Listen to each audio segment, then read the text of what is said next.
बिस्मिल्लाहिर्रहमानिर्रहीम।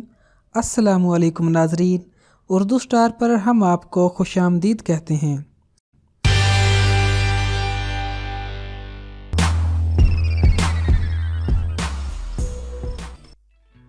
चौहान राजपूत पंजाब के तकरीबन तमाम इजला में आबाद हैं। यूं तो चौहान राजपूतों की बेशुमार ज़ैली गोते हैं जिनका तज़करा हम अपनी आइंदा आने वाली वीडियोस में करते रहेंगे। ताहम बाकायदा चौहानों की तादाद भी पंजाब में बहुत ज्यादा है।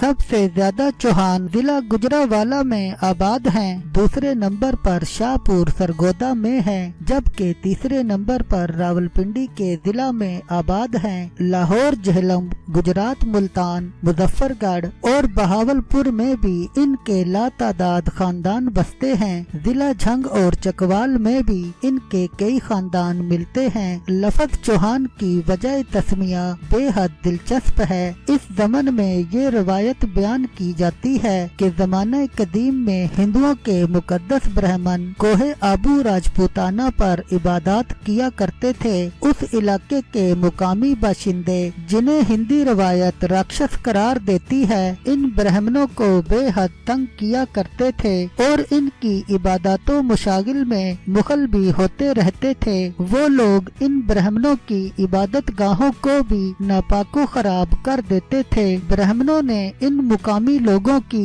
आए दिन की सितम ज़रीफियों से तंग आकर एक अग्निकांड तैयार करके महादेव से दुआ की कि वो उन्हें इन राक्षसों के जुल्म और शर से निजात दिलाए। चुनाचे महादेव ने उनकी दुआ कबूल की और आग में से उसने 4 जवान पैदा किए, जिनमें एक का नाम सोलंगी और दूसरे का परमार था, तीसरे का परिहार, जबकि चौथे का नाम चौहामा या चहमान था। ये चारों नौजवान आग से यक्के बाद दिगरे नमूदार हुए। जब चौहामा या चौहामान आग में से निकला तो उसके 4 हाथ थे। वो आग में से इस शान से निकला कि उसे देखकर ब्राह्मण अश अश कर उठे। शहजोर पहलवानों की तरह अकड़ता हुआ, दंदनाता हुआ और डंटर पेलता हुआ वो आग में से नमूदार हुआ। उस नौजवान के चूंकि 4 हाथ थे, इस बिना पर उसे चौहामा या चहमान का नाम दिया गया। बाद में यही नाम गलत तौर पर इस्तेमाल होकर चौहान मशहूर हो गया।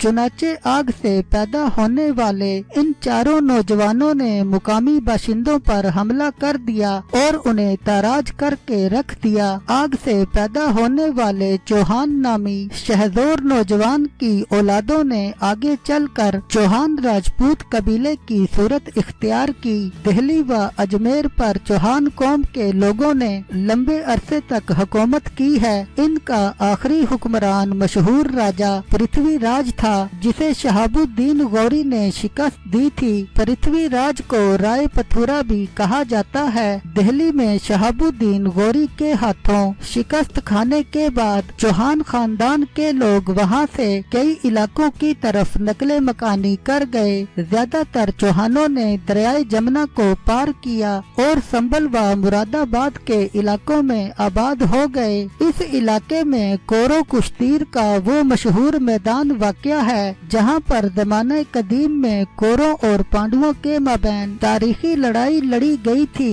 बहलोल लोदी के दौर में चौहानों के मुश्तरका सरदार का नाम राणा हरि राय या राणा हर राय था। चौहान राजपूत दूसरे तमाम राजपूतों से अपने आप को अफजल और बरतर बताते हैं। इनके मादी की तारीख और कौमी रवायात भी बेहद शानदार हैं। इस खानदान के शानदार मादी से मुतासिर होकर पंजाब की कई दीगर अकवाम ने भी चौहान कहलवाना शुरू कर दिया है।